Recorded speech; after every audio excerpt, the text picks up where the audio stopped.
তো 5ই আগস্ট জুলাই গণ অভ্যুত্থান পরবর্তী সময়ে 2025 সালের 9 সেপ্টেম্বর ফের অনুষ্ঠিত হতে যাচ্ছে ডাকসু, যার তফসিল ঘোষণা করা হয় 29 জুলাই।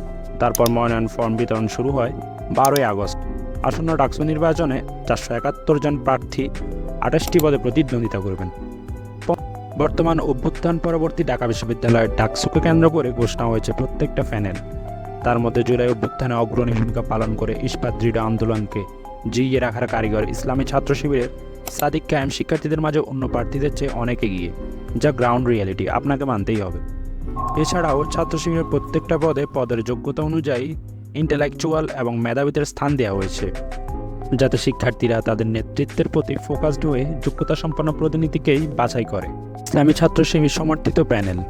ইসলামী ছাত্র শিবির ঐক্যবদ্ধ শিক্ষার্থী জোট নামে 28 সদস্যের একটি পূর্ণাঙ্গ প্যানেল ঘোষণা করেছে।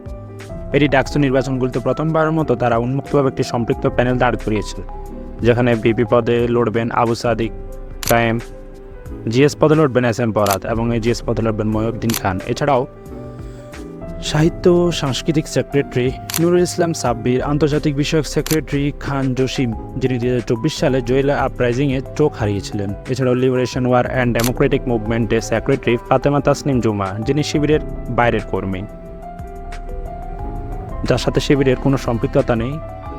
এছাড়া আরও যেমন Iqbal Haider, science and technology secretary, Umme Salma, common room, reading room and cafeteria secretary, Arman Hossain, sports secretary, Asif Abdullah, student transport secretary এবং Shariful Islam Muaz, social service secretary. এই সমস্ত পদের প্রার্থীসহ প্যানেলের পূর্ণাঙ্গ তালিকা রয়েছে। তাদের 36 পয়েন্টের একটি ব্যাপক পরিকল্পনা প্রকাশ করা হয়েছে, যার লক্ষ্য আগামী 12 মাসে বাস্তবায়নযোগ্য বিভিন্ন সংস্কার উদ্যোগ নেওয়া। ছাত্রদলও তাদের পূর্ণাঙ্গ প্যানেল ঘোষণা করে, তবে ছাত্রদল তার প্রার্থীদের মাধ্যমে শিক্ষার্থীদের মাঝে তেমন সাড়া ফেলতে পারেনি। মনোনীত প্যানেল ছাত্রদল ঘোষণা করেছে, যেমন তাদের শীর্ষ পদে দিয়েছে তারা আবিদুল ইসলাম খানকে এবং জিএস পদে শেখ তানবীর বারি হামিম এবং এজিএস পদে তানবীর আল হাদি মায়েদ। এছাড়াও অন্যান্য সচিব ও সদস্য পদে বিভিন্ন পদপ্রার্থীকে তারা মনোনয়ন দিয়েছেন। তাদের সর্বমোট প্যানেল সদস্য মোট 27 জন। দল বিভিন্ন ধরনের প্রতিশ্রুতি দিয়েছে, যা তারা পূরণ করবে বলে আশা ব্যক্ত করেছে। এছাড়াও বৈষম্য বিরোধী ছাত্র আন্দোলনের ব্যানার থেকে গঠিত বাংলাদেশ গণতান্ত্রিক ছাত্র সংসদ বাকসাস থেকেও তাদের প্যানেল অনুমোদন দেওয়া হচ্ছে। বাকসাস প্যানেলে বিপি পদে লড়বেন আব্দুল কাদের, জেনারেল সেক্রেটারি জিএস পদে লড়বেন এমডি আবু বাকার মজুমদার এবং এজিএস পদে লড়বেন আশরিফা খাতুন। এছাড়াও আরও অন্যান্য পদপ্রার্থীদের নাম তারা তাদের প্যানেলে ঘোষণা করেছেন। এছাড়াও বিভিন্ন ধরনের প্রতিশ্রুতি দিয়েছেন শিক্ষার্থী বান্ধব, যা তারা পূরণ করবে বলে আশা ব্যক্ত করেছেন। এছাড়াও এবার আলোচনায় রয়েছেন স্বতন্ত্র প্রার্থীরা, যেমন উমামা ফাতেমার স্বতন্ত্র প্যানেল এবং স্বতন্ত্র বিএফ পদপ্রার্থী শামীম হোসেন, যার ইন্টেলেকচুয়াল বয়েস সকলকেই আকৃষ্ট করেছে তার প্রতি। এছাড়াও জাতীয় নির্বাচনের আগে ডাকসু নির্বাচনকে কেন্দ্র করে নানা ধরনের ষড়যন্ত্র বিদ্যমান রয়েছে। সেই ষড়যন্ত্রের অংশ হিসাবে গতকাল হাইকোর্ট প্রথমে নির্বাচন স্থগিত করেছিলেন, তবে আপিল বিভাগ ওই স্থগিতাদেশ অচল ঘোষণা করেছেন। ফলে ভোটের পথে কোনো বাধাই নেই, নির্বাচন নির্ধারিতই রয়েছে, নির্ধারিত সময়ের মধ্যে সম্পন্ন হবে। এই ঘটনা বিশ্ববিদ্যালয় ক্যাম্পাসে ব্যাপক প্রতিবাদ মিছিল, উত্তেজনা দেখা দিয়েছে। শিক্ষার্থীরা ভোটের অধিকার নিশ্চিত করার জন্য ধর্ণা দিয়েছেন। পাশাপাশি প্রশাসন জানিয়েছে ইতিমধ্যে হলগুলোতে অতিথি প্রবেশাধিকারে বাধা দেওয়া হয়েছে, শুধুমাত্র বৈধ শিক্ষার্থীরা হলের ভেতর থাকতে পারবেন। এই হাইকোর্টের নির্বাচন স্থগিতের ক্ষেত্রে অনেকেই বলছেন শিবিরের জনপ্রিয়তার কারণেই মূলত ডাকসু নির্বাচনে বাধা দেওয়ার একটা ষড়যন্ত্র করা হচ্ছে। 2025 সালের ডাকসু নির্বাচনটা শুধু ছাত্র রাজনীতি নয়, দেশের রাজনীতির জন্য একটা বড় মুহূর্ত।